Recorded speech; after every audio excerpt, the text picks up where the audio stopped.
Nesta reunião em família em que nós estamos agora, o momento que me cabe agora é para falar de algo que pode não ser tão prazeroso, mas é necessário. E eu queria fazer tudo isso num clima de respeito, porque eu conheço muitos de vocês e eu respeito vocês. E eu não quero também assumir a postura de alguém que vai ensinar, embora eu seja professor a vida inteira, mas eu quero assumir a postura de alguém que vai compartilhar algumas preocupações, justamente nesse tema que foi, acho tão espetacular, a arte a respeito da identidade dos nossos pioneiros. E é por isso que o tema que eu preparei tem a ver com a identidade do adventismo. E eu quero começar lendo um texto bíblico. Se você puder me acompanhar em 1 Pedro, primeira carta de Pedro, capítulo 2, versículo 9. 1 Pedro 2, 9. Um texto que diz respeito à nossa identidade. Se alguém perguntar para você quem você é, ou a igreja, quem vocês são, aqui está uma resposta espetacular. Primeira carta de Pedro, capítulo 2, versículo 9. Vós, porém, sois raça eleita, sacerdócio real, nação santa, povo de propriedade exclusiva de Deus, a fim de proclamardes as virtudes daquele que vos chamou das trevas para a sua maravilhosa luz. Quem você é? Quem somos nós? Somos raça eleita, somos sacerdócio real, somos nação santa, povo de propriedade exclusiva de Deus. Para quê? Para proclamação. Proclamação do quê? Daquilo que Deus fez em nós, daquilo que Deus fez através de nós. Eu quero começar, já que vamos falar de identidade do adventismo, eu quero começar definindo brevemente o que é identidade. Eu recorri a um conceituado dicionário de filosofia do conhecido Nicola Abaiano. Ele diz que identidade é aquilo que é. Identidade é aquilo que é. Porque é impossível que uma coisa seja e não seja ao mesmo tempo.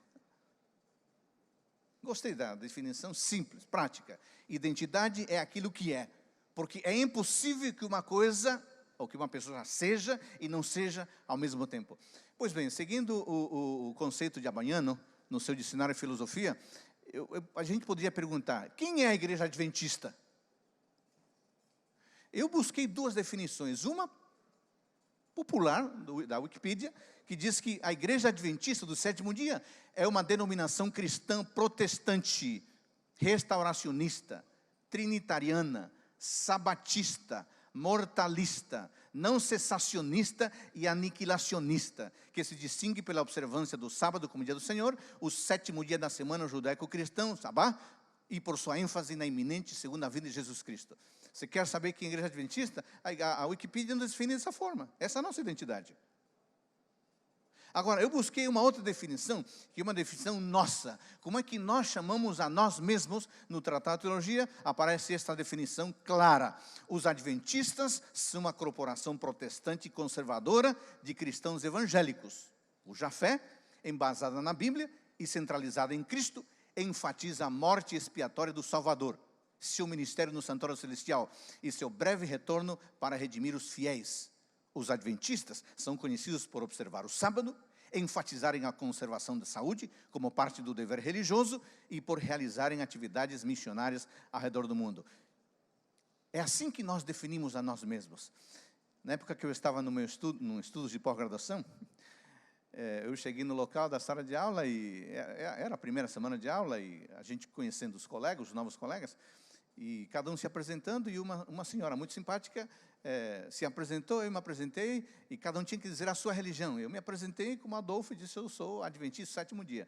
E a senhora olhou para mim assim e falou, você é adventista? Aqueles que gostam de comer sucrilho? Falei, sim, eu gosto de comer sucrilho. Veja o que ela puxou da memória. Ele me contou que quando ela era garota, aprendeu com uma família adventista, ela disse, eu aprendi a tomar café de jejum com a família adventista. Até hoje eu faço isso. Eu como sucrilho. Então você é da igreja que come sucrilho. Eu disse, claro, entre outras coisas, sucrilho, mas não só sucrilho, né? Veja, nós somos a nossa constituição identitária é composta de alguns elementos, entre eles a alimentação. Mas é assim que nós nos definimos. Agora, amigos, esta ideia do Tratado de Teologia e muitas do slide anterior foram defendidas e vivenciadas por nossos pioneiros. Acontece que já se passaram 175 anos desde que nós surgimos como movimento. É muito tempo. E nesses 175 anos, algumas coisas mudaram. Algumas coisas desapareceram. E surgiram algumas preocupações.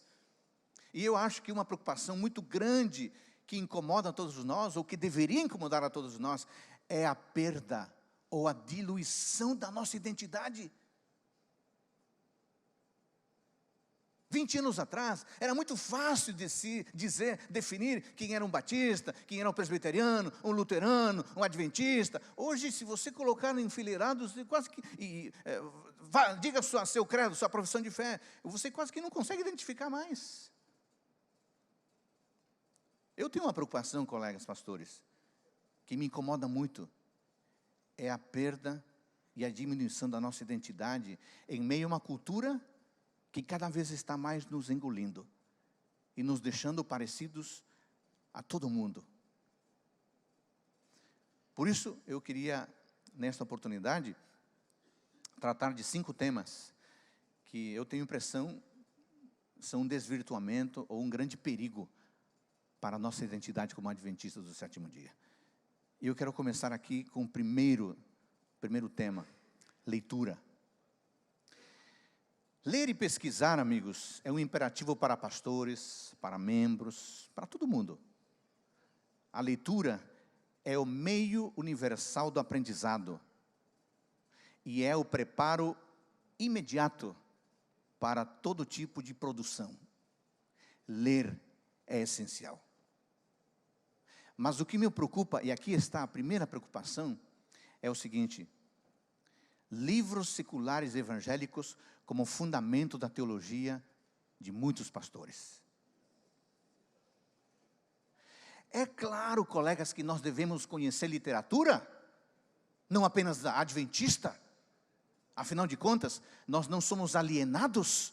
Nós vivemos numa cultura, e na cultura em que vivemos há literatura de boa, em várias denominações.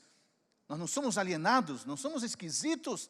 Cada um de nós, eu acho, você também, eu já fiz isso, na sua respectiva área, no seu campo de atuação, nós já lemos, pesquisamos literatura secular ou literatura evangélica. Eu não estou falando disso.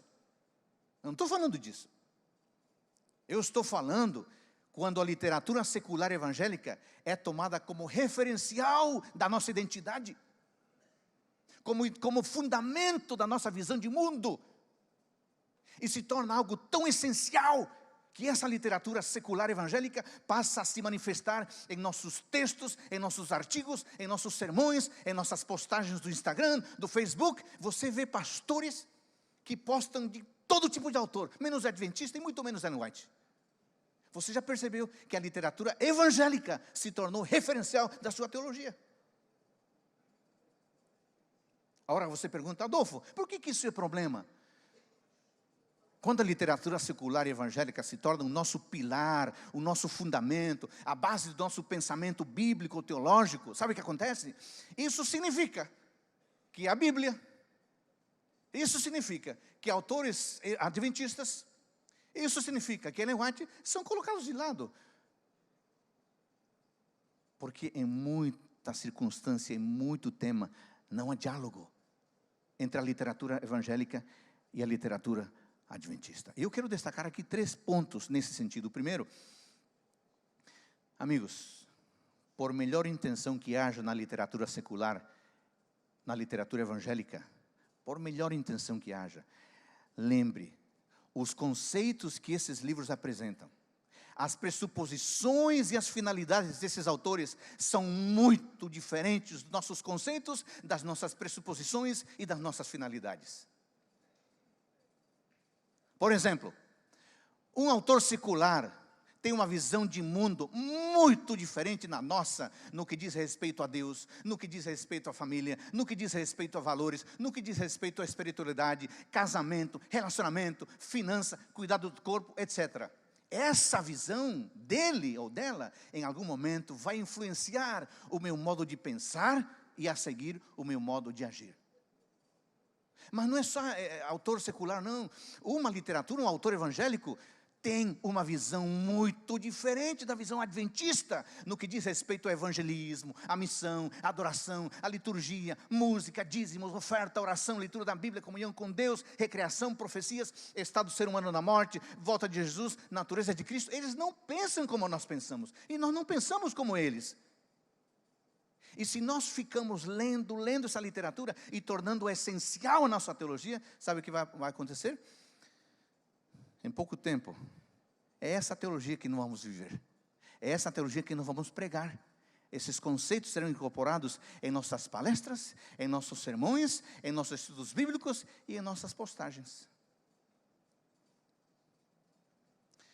Um segundo ponto que eu queria destacar em relação a esse tema, essa preocupação, e eu queria deixar muito claro, não é pecado citar autores seculares evangélicos. É claro que não é. Alguns de nós fizemos dissertações e teses referenciando autores não adventistas. Eu fiz isso, mas eu não estou falando disso. Eu não estou falando de você citar ou não citar, não, esse não é o ponto. O ponto é não fazer desses autores a coluna dorsal do nosso pensamento bíblico-teológico. Não buscar neles exclusivamente o alimento para o nosso próximo sermão. O provérbio popular diz assim: diga-me com quem anda e lhe direi quem você é. Eu acho que ele vale para a leitura também. Seria mais ou menos assim: diga-me que você está lendo e eu lhe direi o que você pensa. Ou, diga-me quais autores você cita e eu lhe direi quais ideias você defende. Por isso, colegas pastores, por favor, submetamos os autores seculares, os autores evangélicos, ao crivo da Escritura Sagrada. E em segundo lugar, ao crivo dos livros de Ellen G. White. Lembre que a nossa confiança total e irrestrita é na Bíblia, e não no teólogo, não no sistema teológico, ainda que adventista ele seja. O nosso critério único é a palavra de Deus. E um terceiro elemento nessa preocupação, eu queria pedir uma gentileza para vocês, colegas. Por favor, tenhamos cuidado ao mencionar, ao recomendar autores seculares evangélicos publicamente ou em nossas redes sociais. É muito comum hoje um pastor dizer: estou lendo esse livro, ele posta a capa, posta o nome do autor, uma frase, mas acontece que esse autor não tem um livro. O livro faz parte de um pacote maior que se chama teologia. Será que você está referenciando apenas o livro ou você está referenciando o autor? Imagine você, e eu vou falar de um exemplo real, não é hipotético. Imagine você o impacto de um teólogo quando ele diz assim: Nietzsche está certo quando ele diz isto. Ou imagine o impacto quando um teólogo adventista diz assim: o nihilismo tem fundamento nos evangelhos, e eu vou provar isso. Até você explicar o que você queria dizer, a pessoa não escuta mais. Ela só escutou a primeira frase, acabou. Você não consegue explicar mais. E ela vai tuitear não a frase completa, só o que interessou a ela. Amigos, por favor, tenhamos cuidado em recomendar literatura. E tenhamos certeza de que essa é uma boa literatura. Uma segunda preocupação que quero, aliás, antes de ir para a segunda preocupação, eu queria que você pensasse nisso aqui. Que tipo de literatura tem sido a minha leitura principal? A minha referência teológica? Voltando para casa, dê uma olhada na sua biblioteca. Que livros você tem? De qual escola teológica são eles? De qual escola ideológica? Qual é a teologia dos seus autores preferidos? Bom, eu vou ao segundo tema. Púlpito. Colegas, no passado, nós tivemos muitos pregadores de peso, de tradição, mas na atualidade, eu acho que nós estamos passando por esse desafio aqui, empobrecimento do púlpito adventista. Infelizmente, colegas, em muitos púlpitos, especialmente os púlpitos sabáticos, a mensagem adventista deixou de ser uma declaração e tornou-se apenas uma proposição. Deixou de ser uma revelação e tornou-se apenas um aconselhamento. Deixou de ser um assim diz o Senhor e tornou-se um eu acho, eu penso, a minha ideia é. Deixou de ser uma explanação sobre Deus e seu reino e tornou-se uma contação de anedotas que em nada edificam. Em muitos púlpitos adventistas, deixou-se de lado a contundência e a urgência, preteridas pela conveniência e pela contextualização. Essa é a palavra do momento, contextualização, relevância. E em nome disso, sabe o que acontece? Temos medo de falar a verdade absoluta e a trocamos pela verdade circunstancial, e o que era perene virou cultural. Trocamos as referências e os fundamentos bíblicos de Ellen White por citações de especialistas. Parece que o Cristo que apresentamos maiormente se destaca por sua simpatia, por seu sorriso, por seu abraço, por seu aconchego, por sua amizade. E veja, essas coisas todas são corretas, são reais, são verdadeiras. Temos enfatizado as propostas de Deus, enfatizamos que Ele nos ama, que Ele nos perdoa, que Ele nos recebe, que Ele nos acolhe, e tudo isso é verdade, e deve ser enfatizado mesmo, porque é a essência do Evangelho. Mas temos que ser completos, temos que apresentar as suas declarações comprometedoras, como: sejam meus discípulos, obedeçam aos meus mandamentos, façam a minha vontade, amem ao próximo, carreguem a sua cruz, meditem nas minhas palavras. Queridos pastores, o púlpito não é um lugar para apenas apresentar as ações de Deus e como isso nos faz sentir-nos tão bem. O púlpito é também um lugar para enfatizar o que Deus espera de nós e como isso nos fará pessoas mais maduras, mais santas e mais preparadas para a cidadania celestial. Colegas, precisamos revitalizar nossos púlpitos com sermões bíblicos, que sejam cativantes, que sejam tocantes, que sejam interpelativos, resultados de horas de reflexão, de horas de leitura. Precisamos revitalizar nossos púlpitos com sermões que despertam a igreja, que comprometam as pessoas para uma vida diferente e que convidem para a missão. Precisamos revitalizar nossos púlpitos com sermões poderosos, com sermões entusiastas, como os sermões de João Batista.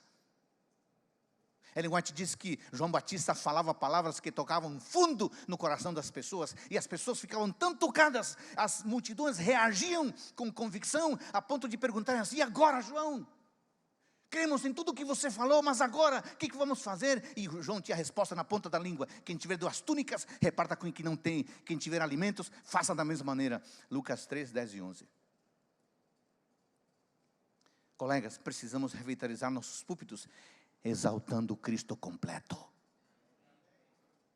O Cristo que diz: eu não te condeno, mas o Cristo que também diz: vai e não peques mais. Graça por um lado, compromisso por outro lado. Um púlpito somente gracioso produz adventistas liberais. Um púlpito somente admoestador produz adventistas xiitas. E nós não somos nem liberais e nem xiitas. Nós somos discípulos. E o discípulo é seguidor que recebe a graça para viver em compromisso.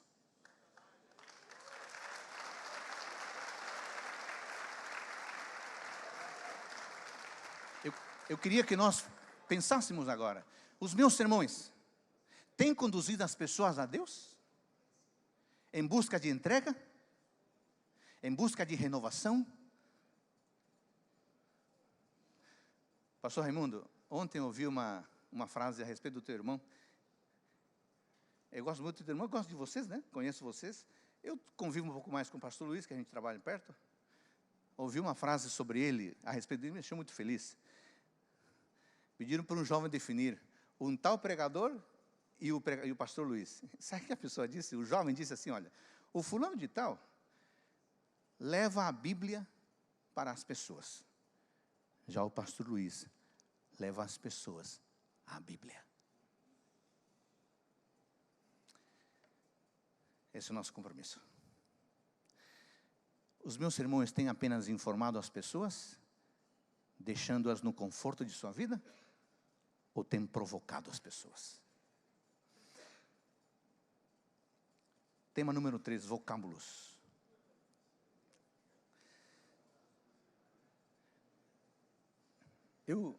Esta talvez seja a parte mais assim, sensível da minha apresentação. Mas eu queria que vocês me ouvissem com atenção para saber exatamente o que eu vou dizer. Porque a minha preocupação é esta, ó. O uso de termos seculares e humanistas para expressar atividades e conceitos supostamente bíblicos. Deixa eu me explicar. Alguns pastores e membros de igreja beberam tanto do linguajar secular e humanista que certos vocábulos comprometedores ideologicamente e teologicamente falando foram incorporados no seu vocabulário com total naturalidade. Falam, daqui a pouco nem percebe mais do que estão falando. Há vários desses vocábulos. Mas eu não tenho tempo para analisar vários deles, eu quero analisar apenas 2 que estão conectados. Coach e coaching. Eu já ouvi, colegas, mais de um pastor e membro de igreja dizer, eu sou coach. Eu já vi oferecimento de coaching para públicos adventistas. Você é formador de opinião, você é um intelectual. Você tem que ouvir as coisas e refletir. Foi o que eu fiz algum tempo atrás. Eu pensei, será que está correto dizer eu sou coach? Será que está correto dizer eu sou coaching? Antes de fazer uma breve análise desses 2 vocábulos, permita-me dizer e deixar claro o seguinte. Na realidade sul-americana, mas especialmente na realidade brasileira, as palavras coach e coaching estão repletos de ideologia e filosofia que não combinam com o pensamento adventista. Na Europa pode ser diferente. E nos Estados Unidos pode ser diferente. Mas no Brasil, coach e coaching vem num pacote ideológico muito forte. E eu quero provar isso, ainda que seja brevemente. O site de um dos principais institutos de coaching no Brasil, não vou fazer propaganda dele aqui não, define assim o coaching. O coaching é um processo, presta atenção, o coaching é um processo definido como um mix de recursos que utiliza técnicas, ferramentas e conhecimentos de diversas ciências, como administração, gestão de pessoas, psicologia, neurociência, linguagem ericksoniana, recursos humanos, planejamento estratégico, entre outras. A metodologia visa a conquista de grandes e efetivos resultados em qualquer contexto, seja pessoal, profissional, social, familiar, espiritual ou financeiro. Agora, a pergunta é, como é que ocorre a operacionalização desse mix de recursos? No mesmo site está explicado o seguinte, conduzido de maneira confidencial, o processo de coaching é realizado através de sessões, onde um profissional chamado coach tem a função de estimular e despertar em seu cliente o seu potencial infinito, para que este conquiste tudo o que deseja. Potencial infinito. Para quê? Para que este conquiste tudo o que deseja. Eu fiquei impressionado com a clareza. Eu poderia parar por aqui, mas eu quero avançar um pouquinho. Eu fiquei me perguntando, que tipo de potencial infinito pode haver num ser finito como nós? Eu me perguntei, por que no coaching se fala de... Eu estou falando da realidade brasileira, eu sei que fora pode ser diferente. Por que no coaching no Brasil se fala de potencial infinito? Por quê? Eu não dou conta disso, eu sou finito. Por que eu quero um potencial infinito? Outra pergunta. Em que tipo de filosofia ou de ideologia pode haver conquista de potencial infinito em vidas finitas? Fala para mim, não precisa responder. Fale para a sua mente. Você já sabe o que. Colegas, eu não consigo ver este tipo de abordagem no pensamento bíblico. Para que este conquiste tudo o que deseja. Gente, será que estamos falando aqui de um tipo de onipotência? Que eu saiba, tudo o que deseja só pode ser conquistado por Deus. Eu não posso ter, não consigo ter tudo o que eu gostaria e nem faz bem. Agora, quando eu coloco em mim, ou em ferramentas, a possibilidade de aplicá-las e conquistar tudo o que desejo, eu lhe pergunto, será que não estaria eu tomando o lugar da onipotência divina, tentando competir com Ele? O Senhor não me dá, mas agora eu tenho técnicas e eu vou conseguir tudo o que eu gostaria. E no final das contas, para que eu preciso de Deus, se eu, Adolfo, posso ter tudo o que eu gostaria? E tem mais um problema ainda. Se eu posso conquistar tudo o que eu desejo, onde entra a vontade de Deus? Onde entra o desígnio de Deus para mim? Se eu posso conquistar tudo o que eu desejo. Aí alguém diz assim, não, Adolfo, mas acontece que eu estou praticando o coaching espiritual. Pois no mesmo site do maior instituto brasileiro de coaching, diz assim, o coaching espiritual não tem ligação com religião, com doutrina e crença, não tem. O coaching espiritual tem como foco proporcionar o equilíbrio entre a paz interior do indivíduo e com o universo em si. Eu não sei o que significa isso, viu? Equilíbrio entre a paz interior do indivíduo e o universo em si. Eu não dou conta de mim mesmo, vou dar conta de ficar em paz com o universo? Aí a definição continua. A metodologia age de dentro para fora, atuando nas questões internas da pessoa e no seu autoconhecimento. Portanto, as palavras não são minhas, são desse instituto mais famoso do Brasil. Portanto, o coaching espiritual auxilia o ser humano a identificar suas crenças e valores, a reconhecer a sua missão e propósito de vida, a acreditar em si mesmo, a ter amor próprio, a superar limites e assim deixar um legado positivo, seja em âmbito pessoal ou profissional. Gente, eu não sou ingênuo. A minha esposa é da área de psicologia também, doutora. A minha esposa, durante muitos anos, pesquisa o tema da motivação, que é um dos temas mais frequentes, por exemplo, na psicologia educacional. Eu sei, é claro que eu sei, eu não sou ingênuo, não sou tonto de achar que agora eu sou contra essa arte de motivar as pessoas para que se supere. Claro, isso é necessário. Eu não estou falando disso. Eu estou falando de técnicas que colocam no indivíduo, só nele, a capacidade de superação, a tal ponto que ele não precisa de mais nada, nem de Deus, porque nele está a força. Você é o campeão, diz o livro, você é a alma do negócio, você pode, você consegue.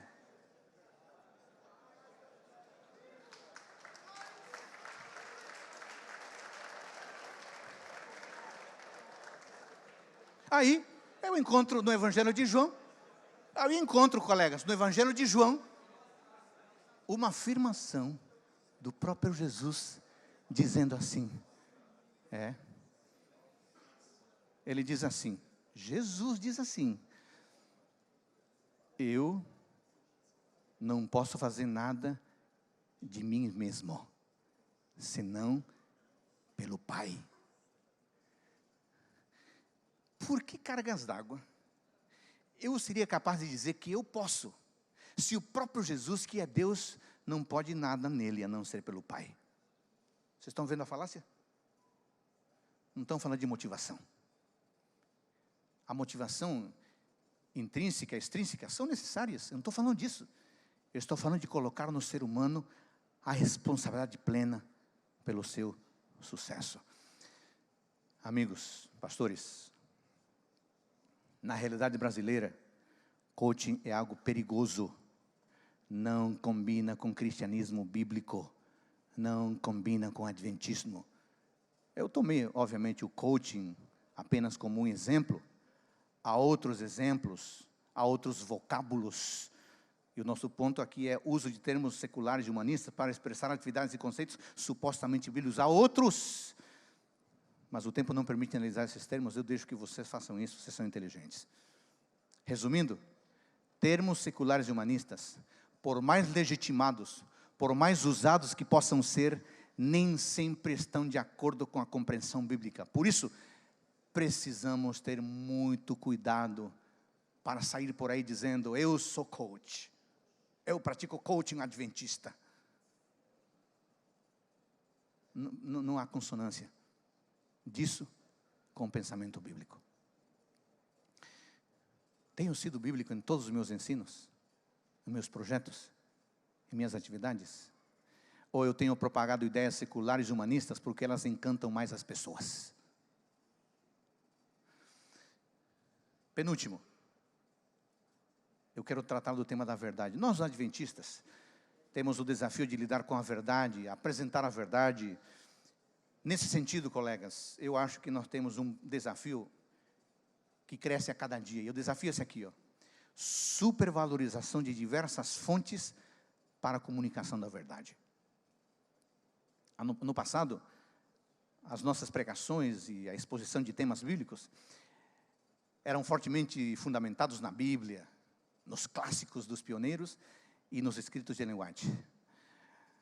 Hoje vemos que o achismo se tornou uma referência muito importante.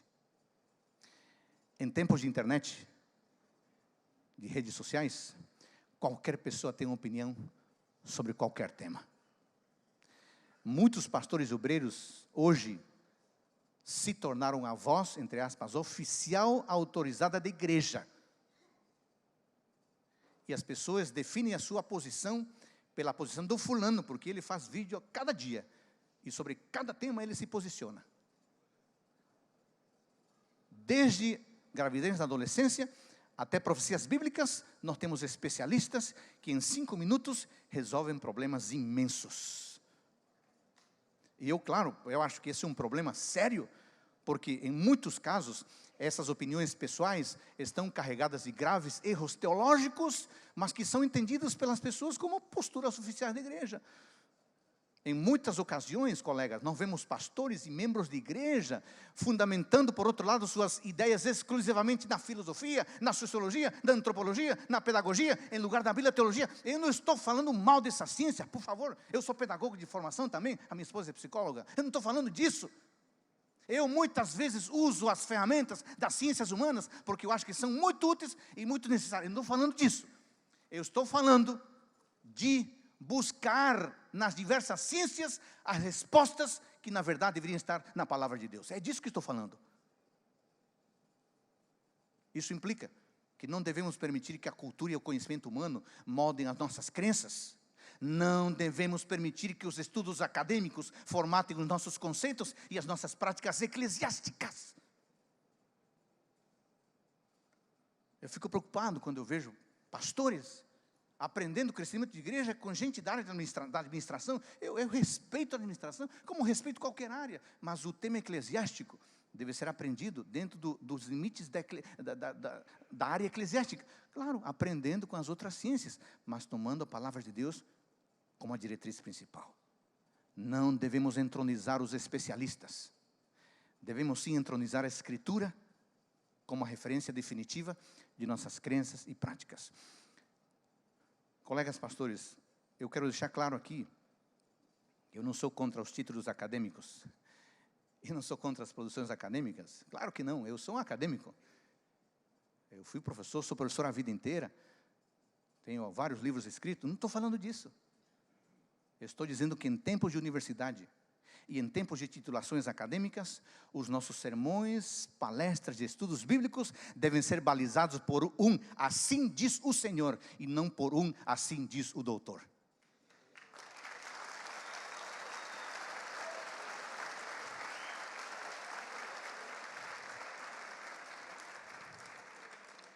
Para a gente pensar, Meus sermões, palestras e seminários têm sido fundamentados no assim diz o Senhor?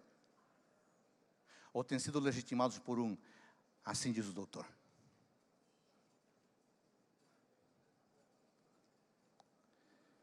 E eu vou para o último tema, que é a eclesiologia.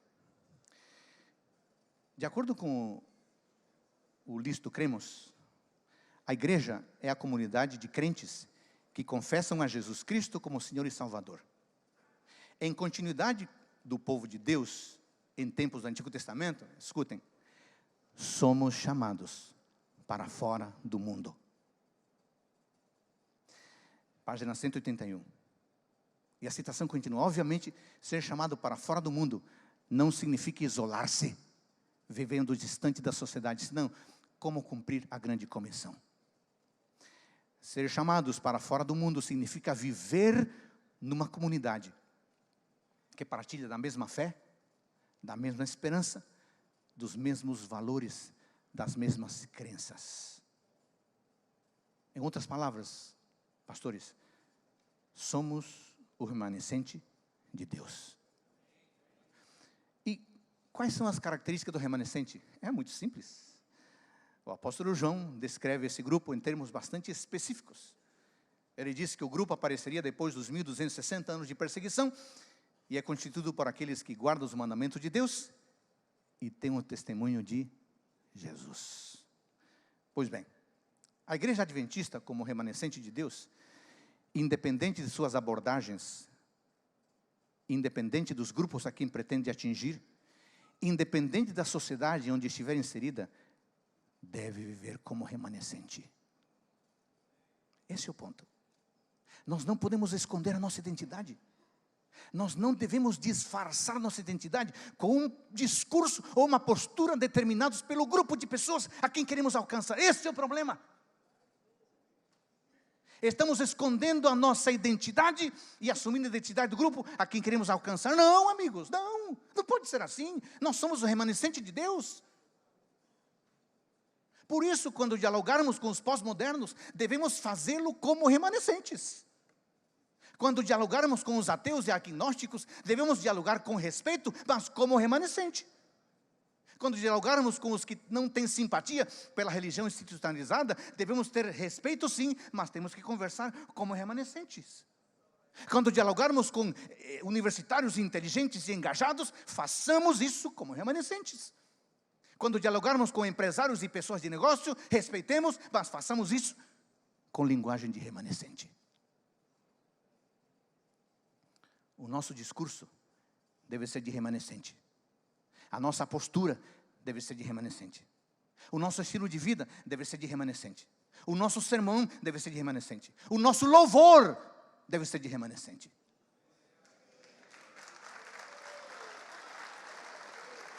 Nesse sentido, eu tenho uma preocupação, que é o surgimento de grupos, movimentos, comunidades ou igrejas, adotando elementos seculares como ferramenta de evangelismo.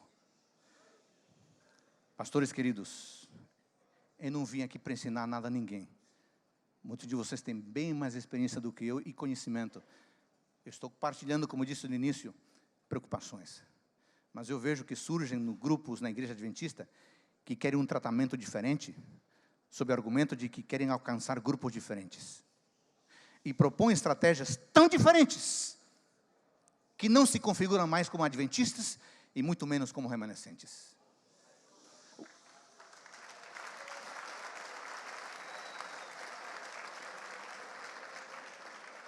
O que tem ocorrido, colegas, é que muitos desses grupos se especializaram tanto em falar os pós-modernos, por exemplo, que no final são pós-modernos.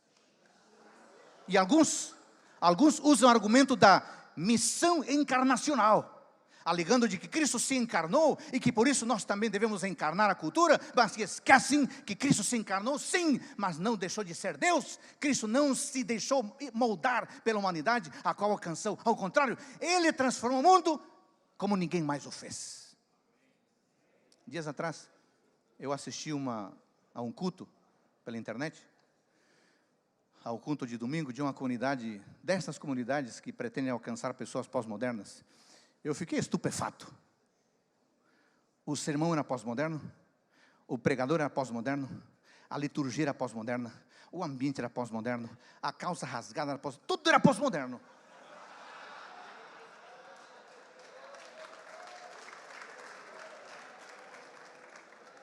Até o barril de 200 litros de gasolina lá, velho, fora pintado, agora era púlpito. Amigos, deixa eu perguntar para vocês. Eu vou perguntar assim, honestamente. Será que realmente precisamos de igrejas diferentes para grupos específicos? Ou será que o que precisamos, na verdade, é revitalizar a igreja normal, para que alcance, acolha, receba e evangelize os pós-modernos? Será que o grande evangelista Paulo ainda serve de referência? Que eu saiba, ele não criou uma igreja específica para grupos diferenciados. Ele sim preparou a igreja normal para evangelizar os diferentes.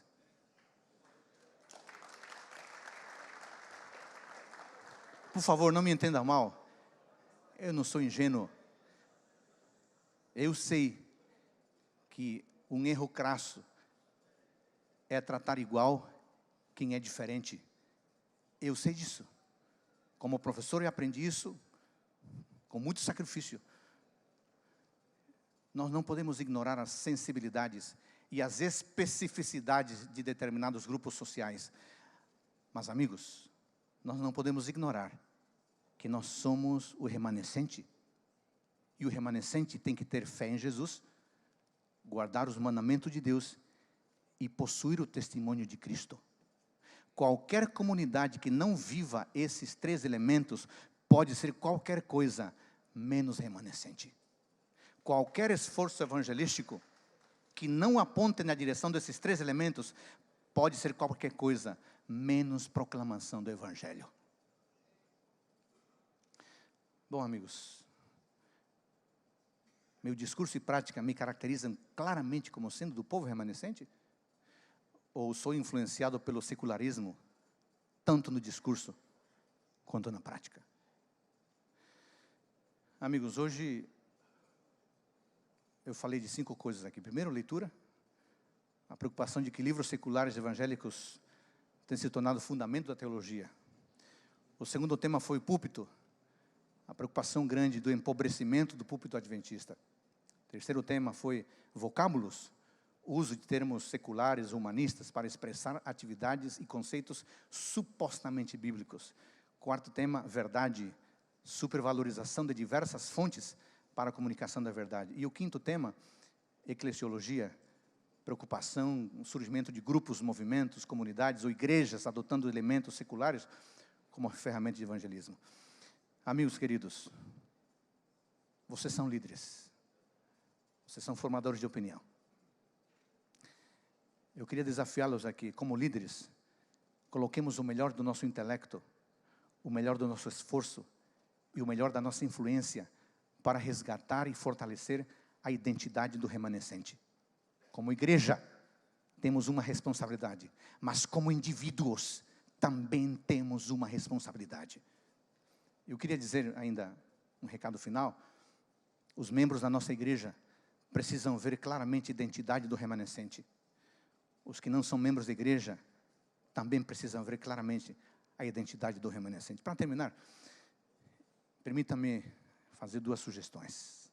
Muito simples. Muito simples. Primeira, assim que você puder, reúna a sua família, a sua esposa, seus filhos, se você tiver, e lembre a cada um deles quem é o adventista do 7º dia. Fale sobre isso com as crianças, com os adolescentes, com os jovens. Você pode fazer isso? Você pode fazer isso? Muito obrigado. Um segundo desafio, muito simples. Que tal você, em seu próximo sermão, pregar sobre quem são os adventistas do 7º dia? Você pode fazer isso? Eu queria terminar dizendo, amigos, que... Você passa o último slide, por gentileza? Só tem mais um mesmo. Queria terminar dizendo que fortalecer a identidade da igreja é, antes de tudo, um dever de cada adventista, mas é um imperativo dos líderes. E lembre que retroceder é um elemento essencial para avançar. Retroceder é um elemento essencial para avançar. Isso tem que ver com a nossa identidade. A identidade da igreja não é responsabilidade da instituição. É responsabilidade sua e minha. Deus nos abençoe.